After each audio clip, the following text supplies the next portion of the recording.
Hello guys, welcome to my YouTube channel. In this video we will investigate the details for selecting a monitor. Though I have an iPad and laptop with good screen resolution, sometimes I prefer looking into the big screen for better detailing. I have listed down the important things to consider before purchasing out a monitor. Size of the monitor, design, which is mounting or placement strategy, resolution, panel type, refresh rate, and finally adaptive sync. We'll speak more about whether it is required or not. Sync technology might be helpful for gamer mostly, but it is good to play high-quality videos without tearing. Let's start with size and design of monitor.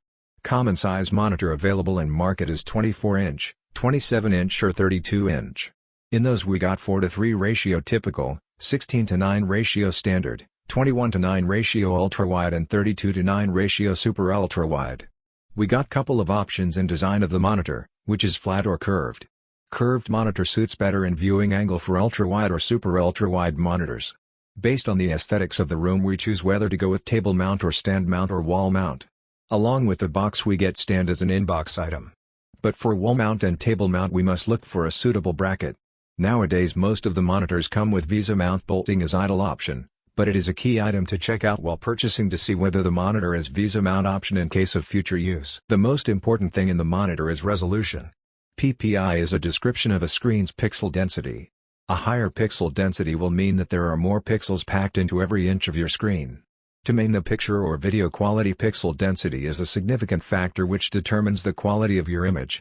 Picture this, you have two monitors side by side, both with a full HD 1080p resolution. One is 32-inch and other is a 25-inch screen. The same number of pixels spread across a larger screen with the 32-inch monitor.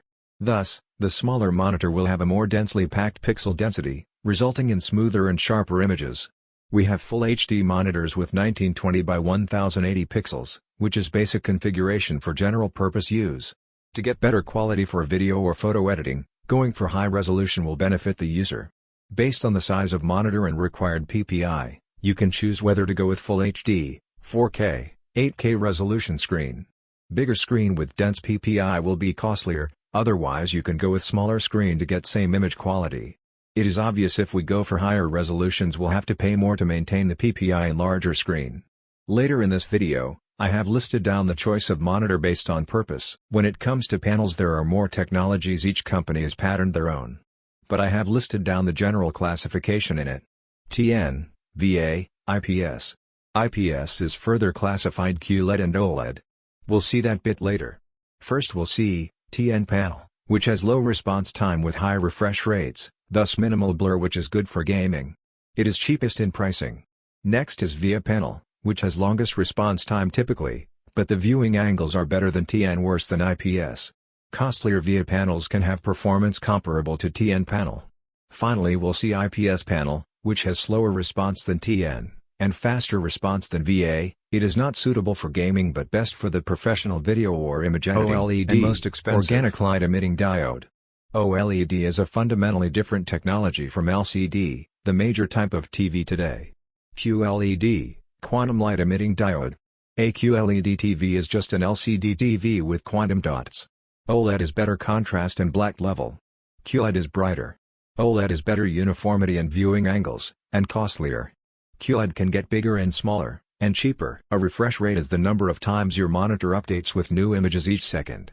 For example, a 60 Hz refresh rate means the display updates 60 times per second. A higher refresh rate results in a smoother picture. The maximum refresh rate you can use depends on your monitor. In general, cheaper monitors support lower refresh rates than more expensive monitors. If you have multiple monitors connected to your PC, each has its own separate refresh rate setting. In order to take advantage of higher refresh rates, three of the most important components to consider are: a monitor with the ability to refresh quickly, a CPU that's fast enough to provide critical data, a GPU that's fast enough to execute these instructions and create the graphics you see on the screen.